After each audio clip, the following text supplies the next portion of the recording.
बिस्मिल्लाहिर्रहमानिर्रहीम। अस्सलाम वालेकुम नाज़रीन, जेकब न्यूज़ जी रमज़ान स्पेशल ट्रांसमिशन में भलीकार। नाज़रीन, अॼु असां पंहिंजे प्रोग्राम में मारूफ़ नौह खां सईद अली करबलाई खे दावत ॾिनी आहे। सईद अली करबलाई जो तालुक़ बि जेकबाद शहर सां आहे। पंहिंजी सईद भाई जी जेका वजह शोहरत आहे उहा नौह ख़ानी आहे, पर पाण हमद नात इन्हनि सिन्फ़नि में बि पाण खे वॾो नालो पैदा कयो आहे। अॼु असां उन सां कचहरी कंदासीं, उनजे जेको सिलसिलो आहे, जेको सफ़र आहे, उन मुतलिक़ असां गुफ़्तगू कंदासीं। सईद भाई अस्सलाम वालेकुम। वालेकुम सलाम। जेकब न्यूज़ जे प्रोग्राम तव्हांखे भलीकार था कयूं। महिरबानी, थैंक यू। तव्हां असांखे इहो ॿुधायो त तव्हां घणे उमिरि खां घणो अरसो थियो आहे तव्हांखे तव्हां जेको आहे त नौह ख़ानी या इन सिलसिले में तव्हांजो आहे एफर्ट्स? इहो सही, मां बचपन खां जॾहिं नंढपण खां वठी शुरूआत कई। पंहिंजो महफ़िल नात थींदियूं, असांजे चाचा आहे, चाचा हाजी मक़सूद नात ख़्वां आहे। पोइ अक्सर मुसलसल मां महफ़िल नात जेके थींदियूं मां उन सां गॾु वेंदो हुयुमि। पोइ ईअं स्कूल लेवल सां स्कूल जे अंदरि बि कॉम्पिटिशन्स थींदा हुया, या असेंबली टाइम में सुबुह जो जॾहिं वेंदा हुआसीं स्कूल त उन टाइम बि नात पढ़ंदो हुयुमि।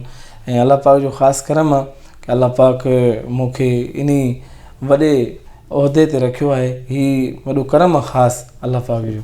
नात ख़्वानी में तव्हां शुरूआत कई, पर तव्हांजी वजह शोहरत नौह ख़्वानी आहे। जी हा, बिल्कुलु। इन जो को ज़ाती लगाव, ज़ाती शौक़ु आहे? बिल्कुलु। असल में इहो ई आहे कि मोहबत हर कंहिं इंसान जे दिलि में आहे अहले बैत वतार अलैहिस्सलातु वस्सलाम जे लाइ। ऐं बेशक मां नात सां गॾु हमद ऐं पंहिंजो मनक़बत बि पढ़ंदो हुयुमि शुरू खां वठी। पोइ जॾहिं सिलसिलो आहिस्ता इहो कंटिन्यू मां जारी रखियो स्कूल लेवल, स्कूल खां पोइ कॉलेज लेवल ताईं। पोइ आहिस्ता ईअं थियो कि 97 जे अंदरि, कि मां पर्सनली तव्हांखे पंहिंजो ॿुधायां थो इहो कीअं हिकिड़ो सिलसिलो शुरू थियो। 97 जे अंदरि कि मुहर्रम जे अयाम में पोइ सैयद नदीम रज़ा सरवर, जेको मुंहिंजो उस्ताद मोहतरम आहे, माशाअल्लाह उनजा नोहा, उनजो एल्बम हर साल ईंदो आहे। पोइ जॾहिं साईं खे मां ॿुधो काफ़ी मुतासिर थियुमि, ऐं इन खां पोइ सिलसिलो हिकिड़ो जुड़ी वियो साईं सां, दिली रूहानी। जी हा, पोइ हिकिड़ो शौक़ु पैदा थियो, अक़ीदत बि मोहबत बि वधंदी वई। ईअं हिकिड़ो सिलसिलो शुरू। तव्हांजे नाले पुठियां करबलाई जो इज़ाफ़ो इहो कॾहिं थियो? इहो थियो आहे तक़रीबन 2010 जे अंदरि। असल में जॾहिं लाड़काना में साईं नदीम सरवर आया हुया पढ़ण जे लाइ, पोइ साईं सां फस्ट मुंहिंजी मुलाक़ात थी हुते। पोइ साईं हुते पंहिंजी शागिर्दी में आंदो ऐं मूंखे वॾो इहो शर्फ़ हासिलु आहे। अलाह पाक जी वॾी नेमत आहे, इनखे मां नेमत चवंदुमि कि एॾो वॾो नालो आहे माशाअल्लाह। अलाह पाक उन्हनि खे ज़िंदगी ॾे, सिहत ॾे, सलामती ॾे। पोइ साईं जॾहिं पाण सां गॾु मूंखे नौह ख़्वानी कराई, नौह पढ़ाया मिंबर ते। पोइ हुते साईं मुंहिंजो जेको नालो पुकारियो उहो ईअं नालो पुकारियो कि सईद करबलाई। इहो करबलाई। ऐं ॿी मां ॻाल्हि तव्हांखे ॿुधाईंदो हलां, तमामु इंट्रस्टिंग ऐं तमामु हिकिड़ी बहितरीनु तव्हां ख़ुशी थींदी। मां करबला इराक़ सरज़मीन ते कॾहिं न वियो हुयुमि। इन करबलाई लक़ब खां अॻु में जी ॻाल्हि आहे, मां कॾहिं न वियो हुयुमि ज़ियारतुनि ते। पोइ जॾहिं साईं करबलाई मूंखे लक़ब ॾिनो, तव्हां यकीन कंदो विदिन 1 मंथ मुंहिंजे वालिद साहब, मुंहिंजे ब्रदर, असां इराक़ जी सरज़मीन जे लाइ रवाना थी वियासीं। ऐं जॾहिं असांजो माना बेशक पोइ जॾहिं मां असांजी जेको आहे वीज़ा वग़ैरह हर शइ प्रोसेस कंप्लीट थी वियो रवानगी खां 2 ॾींहं अॻु में। पोइ जॾहिं मां साईं ॾे फ़ोन कई, कॉल कई साईं नदीम रज़ा सरवर साहब ॾे, साईं खे चयोमांसि आपने मेरा नाम करबलाई रखा और करबला मेरा बुलावा आ गया। पोइ साईं तमामु ख़ुशि थिया। तमामु हिकिड़ी अजीब रिकत आमेज़ हिकिड़ी गुफ़्तगू हुई उहा। ऐं साईं दुआऊं कयूं, काफ़ी सम्झायो बि साईं। इहो सिलसिलो ईअं जारी सारी आहे इंशाअल्लाह। हाणे प्रोग्राम जे तवसुस सां असां तव्हांजो आवाज़ बि ॿुधणु चाहींदासीं। ज़रूरु इंशाअल्लाह। मां सभु खां पहिरें हमद बारी ताला शुरू थो कयां, अल्लाह जे पंहिंजे हमद सां 2 अशआर पेश कंदुमि। बिस्मिल्लाहिर्रहमानिर्रहीम। अल्लाहु अल्लाहु अल्लाहु अल्लाहु अल्लाहु अल्लाहु अल्लाहु। चांद तारों की शाने जमाली में तू, हाँ सब्ज पत्तों में फूलों की लाली में तू, होशे होशे में तू, बाली बाली में तू, हाँ टहनी टहनी में तू, टाली टाली में तू, बूटे बूटे में गुल, हाँ बूटे बूटे में गुल, गुल में बूबू में तू। अल्लाहु अल्लाहु अल्लाहु अल्लाहु अल्लाहु अल्लाहु। साईं बुझो छा कमाल लिखियल आहे। हाँ यूं तो हर एक नबी तुझे से मंसूब है, हाँ तेरा भेजा हुआ है बहुत खूब है, हाँ मगर उनमें एक तेरा महबूब है सल्लल्लाहु अलैहि वसल्लम। हाँ हाँ मगर उनमें एक तेरा महबूब है, हाँ जिसकी हर एक अदा तुझको मरहूब है, हाँ तेरा महबूब वो, तेरा महबूब वो, उसका महबूब तू। अल्लाहु अल्लाहु अल्लाहु अल्लाहु अल्लाहु अल्लाहु। जज़ाकल्लाह, ॾाढो प्यारो आवाज़। माशाअल्लाह। सजवे तव्हां परफॉर्मेंस त ज़रूरु तव्हां जूं हूंदियूं, तव्हां किथे किथे परफॉर्म कयो आहे? मां असल में पूरे सिंध में तक़रीबन काफ़ी जॻहियुनि ते पढ़ी चुको आहियां माशाअल्लाह। ऐं आउट ऑफ कंट्री जी ॻाल्हि कजे त आउट ऑफ कंट्री मां तुर्की पढ़ियो आहियां, तुर्की में पढ़ियो आहियां। हा उते असल में पंहिंजो जेको आहे सो जशन जे हवाले सां पढ़ी चुको आहियां। उते मोमिन जी छा जो पूरी ज़ाहिरी ॻाल्हि आहे, पूरी दुनिया जे अंदरि इंसानियत आहे, मोहब्बत आहे, अहले बैत जी सभिनी जी दिलनि में आहे, बेशक आहे। हा बिल्कुलु, हर जॻह ते जिते जिते हम्द सना आहे उते अल्लाह जे रसूल सल्लल्लाहु अलैहि वसल्लम जी बि नाते रसूल ज़िक्र पाक आहे, उन सां गॾु गॾु अहले बैत जो बि ज़िक्र पूरी दुनिया में जारी आहे। तुर्की जो जॾहिं तव्हां परफॉर्म कयो त उन्हनि जी ॿोली असांजी ॿोली में फ़र्क़ु आहे, पोइ तव्हां कहिड़ी ॿोली में? बिल्कुलु बिल्कुलु तव्हांजी ॻाल्हि सही आहे। उते इहो आहे की उते काफ़ी कंट्रीज़ आयल हुया, एशिया जे बि कंट्रीज़ हुया, इंडिया हुयो, हिंदुस्तान जे बि आया हुया काफ़ी। असल में उते हो टर्किश ज़बान ॻाल्हाईंदा आहिनि, ज़ाहिर आहे असांजी त उर्दू, पर असां पंहिंजी हर कंहिंखे इहो हुयो माना की हर को पंहिंजी पंहिंजी मादरी ज़बान में पंहिंजी नेशनल, हा नेशनल लैंग्वेज, उन लैंग्वेज में पाण पढ़ी सघो। पोइ कीअं लॻो तव्हांखे? तमामु रिस्पॉन्स छा हुयो? तमामु बहितरीनु। असल में हो जेके फॉरेनर आहिनि, जेके ख़ासि करे अंग्रेज़ या टर्किश जेके मतिलबु उर्दू सां वाबस्ता न आहिनि, उहे जॾहिं इन शइ खे ॿुधंदा आहिनि, अल्लाह जो नालो या हुज़ूर पाक सल्लल्लाहु अलैहि वसल्लम जो नालो या मौला हुसैन अलैहिस्सलाम जो ज़िक्र ॿुधंदा आहिनि, त उनमें हिकिड़ो अजीब हिकिड़ी कैफ़ियत पैदा थींदी आहे, रूहानी, मतिलबु उहो उनमें समाइजी वेंदा आहिनि। बसि उहा ई ॻाल्हि आहे, अल्लाह पाक जंहिं ते करम करे पंहिंजो। उते मुख़्तलिफ़ मुल्कनि खां माण्हू हुया, पोइ उते तव्हां छा तव्हांजी परफॉर्मेंस सम्झो कहिड़ी लेवल जी बीठी? असां पंहिंजे माशाअल्लाह मां मनक़बत बि पढ़ी ऐं हम्द इहा बि पढ़ी उते तमामु, उहो पंहिंजो कलंदर लाल सेवणी सरकार जे हवाले सां पढ़ी, जंहिं ते तमामु हिकिड़ो रिस्पॉन्स माण्हुनि जो माहौल तमामु हिकिड़ो रूहानी पैदा थी वियो, तमामु बहितरीनु रिस्पॉन्स मिलियो, मोट मिली हुते माशाअल्लाह। तव्हां हिते जैकबाबाद में जेको आहे त इन अमल सां वाबस्ता आहियो, पोइ तव्हां बि के दोस्त के शागिर्द के पैदा कया न हिते? असल में काफ़ी अहिड़ा दोस्त आहिनि, अहिड़ा काफ़ी यंगस्टर, जी जी हा बिल्कुलु, काफ़ी पुछंदा रहंदा आहिनि। ऐं पंहिंजो माशाअल्लाह असां जैकबाबाद शहर जे अंदरि बि काफ़ी अहिड़ा नातख़्वां आहिनि जूनियर, ऐं काफ़ी नुआख़्वां जेके इंट्रस्ट आहिनि, जिन दिलि में पंहिंजो आहे शौक़ु आहे ऐं जोश आहे पढ़ण जो, काफ़ी अहिड़ा छोकिरा आहिनि जेके पुछंदा रहंदा आहिनि। बाक़ी इन हवाले सां कोई अहिड़ो न आहे, का अकेडमी, का हिकिड़ी मख़सूसी, का हिकिड़ी जॻह न आहे, कोई अहिड़ो प्लेटफॉर्म न आहे, जेको ईंदो इंशाअल्लाह हाज़िर आहे सभिनि जे लाइ। नातख़्वानी ऐं नुआख़्वानी भला को बुनियादी तौर ते हुन जे चवण में परफॉर्मेंस में को फ़र्क़ु आहे छा? एक्चुअली नातख़्वानी ऐं या सिर्फ़ु उहो जेको सोच जो फ़र्क़ु आहे, शाइरी जो सोच जो फ़र्क़ु आहे, शाइरी जो अंदाज़ जेको आहे, बसि अंदाज़ जो फ़र्क़ु आहे, इहो तव्हां जवाबु ॾेई छॾियो।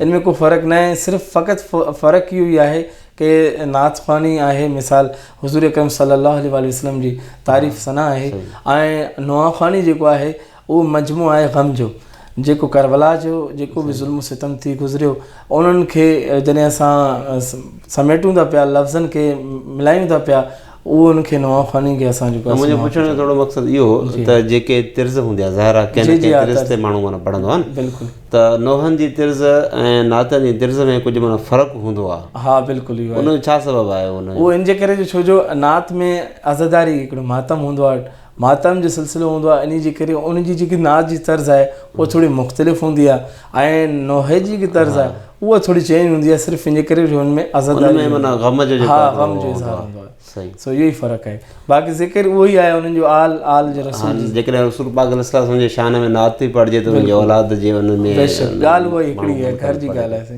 हाणे छा ॿुधाईंदासीं? हाणे मां नात पाक तव्हांखे ॿुधाईंदुमि इंशाअल्लाह। जी हा, इन जा ई ॿ अशर ॿुधाईंदुमि। बिस्मिल्लाह। मोहम्मद हमारे बड़ी शान वाले, محمد ہمارے بڑی شان والے، وہ نبیوں میں رحمت لقب پانے والے، محمد ہمارے بڑی شان والے۔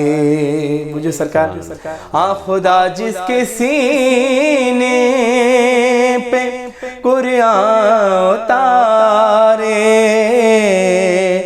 مدثر کہے اور مزمل پکارے، وہ نور خدا دو جہاں کے اجالے، محمد ہمارے بڑی شان والے۔ سرکار ڈسو حضور اکرم صلی اللہ علیہ وآلہ وسلم جو پانچ نواسن سے پیار ڈسو، سبحان اللہ۔ ہاں نواسے جو روئے تو روئے محمد،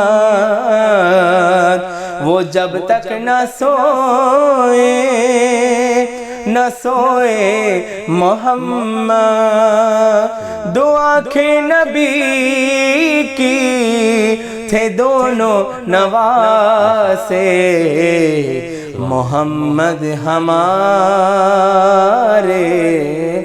بڑی شان والے، محمد ہمارے بڑی شان والے۔ جزاک اللہ، سبحان اللہ۔ سید بھائی، نوح خوانی وقت اکثر ایکڑو ماحول ہوندو ہے، واقعی کربلا جو ذکر ہوندو ہے، امامن صغرن جی من مصیبتوں جو ذکر ہوندو ہے، ان وقت جنہیں تاں پڑھندا ہے ان وقت چھا فیل کندا ہے، وہ فیلنگس کیڑی ہوندیوں ہیں؟ اصل میں صحیح یہ ہے کہ جمال نوح اساں پڑھن شروع کندا آहियूं، छो जो ॾिसो ही मां अॻिणो बि तव्हांखे ॿुधायां कि हे उहो ज़िक्र आहे जेको करबला जे अंदरि सादात जे मथां ज़ुल्म माना बर्बरियत जी इंतिहा हुई। पोइ जॾहिं असां ही पढ़ण जे लाइ वेंदा आहियूं मिंबर ते, यकीन कंदो बाख़ुदा हिकिड़ी अजीब हिकिड़ी मतिलबु ग़मज़दा हालत हूंदी आहे, अहिड़ी कैफ़ियत हूंदी आहे रूहानियत, मतिलबु पढ़ंदे पढ़ंदे असांखे इहा महसूसु थींदो आहे कि असां उहो करबला जो मंज़र पंहिंजी अखियुनि सां ॾिसूं पिया सॼो उहो, मतिलबु हिकिड़ी रूहानियत ऐं रिकत अमेज़ हालत हूंदी आहे। ऐं छो जो दर्द उहो हिकिड़ी अहसासु दिलि जे अंदरि उहा हिकिड़ी रियलाइज़ थींदी आहे। तव्हां कंहिंजो दर्द तॾहिं महसूसु कंदो जॾहिं तव्हांखे उहा फीलिंग्स पैदा थियनि, बेशक बेशक, जॾहिं तव्हां उहो दर्द महसूसु कंदो पोइ त माण्हू जे मथां उहा कैफ़ियत तारीफ़ थी थी। माशाअल्लाह। हाणे इन ई माहौल जीअं माहौल ठहियो आहे इन मुताबिक़ तव्हां असांखे कुझु ॿुधायो। ज़रूरु ज़रूरु, इंशाअल्लाह। बसि मां हाणे मनक़बत तव्हांखे ॿुधाईंदुमि मौला अली सरकार जो जेको ज़िक्र आहे। पढ़दा कसीदा हक दे वलीदा, पढ़दा कसीदा हक दे वलीदा, पढ़दा कसीदा हक दे वलीदा, और रल के सुनाओ, हाँ रल के सुनाओ हो नारा अलीदा, पढ़दा कसीदा हक दे वलीदा। सरकार जो शान है मौला अली सरकार जी, अहले बैत और तार अलैहिस्सलाम जी। हाँ ज़हरा दा शोहर ओ पीरा दा पीरे, ओ मैं क्या डसावा केड़ा अमीरे, आते तो सिरा तो अर्शे उलातई, आते तो सिरा तो अर्शे उलातई, ओ सारे दसारा, हाँ सारे दसारा हो रकबा अलीदा, पढ़दा कसीदा हक दे वलीदा। सुभान अल्लाह, छा शान आहे अहले बैत और ताला अलैहिस्सलाम जी। ॾिसो दुनिया जे अंदरि साईं हिकिड़ी औलाद आहे, हिकिड़ी ख़ासि ऐं ॿी औलाद थींदी आहे आम। हाणे ख़ासि औलाद छा आहे उहो तज़किरो आहे, ॾिसो तारीफ़ करायो पियो वञे। छा शाइर लिखियो आहे, सुभान अल्लाह। ओ हिकु आम बाले ओ हिकु ख़ासि बाले, ओ जहिड़ा ख़ासि बाले ہاں زہرا دلالے ہنو کے سنا تو ہنو کے سنا تو قرآن سنایا او سب نو پڑھایا ہاں سب نو پڑھایا ہو کلمہ نبی دا پڑھدا قصیدہ حق دے ولی دا پڑھدا قصیدہ حق دے ولی دا. سرکار آخر میں آخری اشعار سیوانی لال سرکار سبحان اللہ مشہور شخصیت ولی اللہ جو او جھکیاں در تے ہو بڑھ کے سوالی عزت ملی ہے جگ تو نرالی ہاں پہلوک آدہن میں کو کلندر سگہاں مگر میں او سگہاں مگر میں علی دی گلی دا پڑھدا قصیدہ حق دے ولی دا. شکریہ مولا. ماشاءاللہ وڈی مہربانی سائیں. پروگرام پانجو जेको आहे त वक़्तु मुक़ररु हुयो पूरो पियो थिए न त तव्हां सां असां कचहरी बि कयूं आहे. बिल्कुलु मां आख़िर में कथा कलामी मां तव्हांजे चैनल सां इन तसलसल सां माशाल्लाह ये मैसेज ही जेको ज़िक्र कयो आहे माशाल्लाह पूरी दुनिया ताईं पहुचंदो इंशाल्लाह. इहा हिकिड़ी तबलीग आहे ज़िक्र आहे मौला जो बेशक. ऐं मां तमामु ख़ुशि थियुमि कि तव्हांजो चैनल चेकअप न्यूज़ जे हवाले सां मुंहिंजी दुआ आहे तव्हां सां ऐं तव्हां पूरी टीम सां कि अल्लाह पाक तव्हांखे हमेशह शाद आबाद रखे ऐं इन कम में इंशाल्लाह तव्हांखे सरबुलंदी अता फ़रमाए कामयाबी अता फ़रमाए इंशाल्लाह. मां हर पल तव्हां इन दुआ गो हूंदुमि. महिरबानी शुक्रिया. नाज़रीन इंसान त लखें करोड़े अल्लाह पाक पैदा कया पर उहे मख़सूस माण्हू हूंदा आहिनि जंहिंखे अल्लाह पाक चूंडे करे पंहिंजो शान बयानु करण लाइ पंहिंजे रसूल पाक सल्लल्लाहु अलैहि वसल्लम जी नात पढ़ण जे लाइ या आले रसूल जी मनक़बत उन्हनि जी जेका मदद सराई करण जे लाइ चूंडींदो आहे. ऐं असां अहिड़े माण्हू ख़ासि माण्हू खे ख़ासि शख़्स खे असां तव्हां पेश कयोसीं ऐं असां हमद बि ॿुधीसीं नात बि ॿुधीसीं हुन सां कचहरी बि थी मनक़बत बि थी. असांजो प्रोग्राम अव्हांखे कीअं लॻो पंहिंजी क़ीमती राय ॾियण जे लाइ असांजे जेकब न्यूज़ जे फेसबुक पेज ते विज़िट कंदा यूट्यूब ते विज़िट करे असांखे पंहिंजी क़ीमती राय सां आगाह कंदा. सही ज़मीर आलम खे ॾींदा इजाज़त. अल्लाह हाफ़िज़.